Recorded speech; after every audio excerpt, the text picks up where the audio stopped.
So this right here is what I was seeing online somebody do when you want to keep your body lines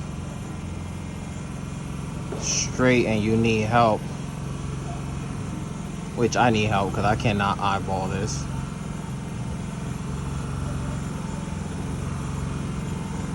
And you're doing the body filler.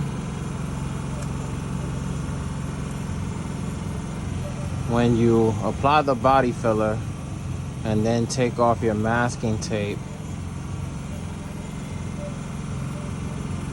it gives you the body line that you need. And then you just have to sand it. So I'm gonna let this sit. I'm not in no rush. So I'm gonna let this cure completely. And then I'm gonna start sanding it.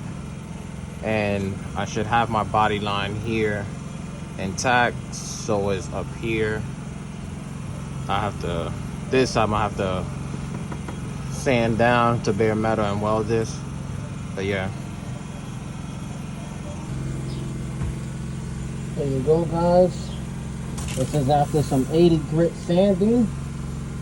And then I hit it with 100.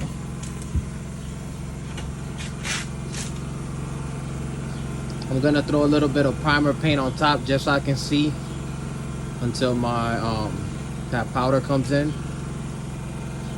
As you can see, the higher than the low, I usually do it with some primer.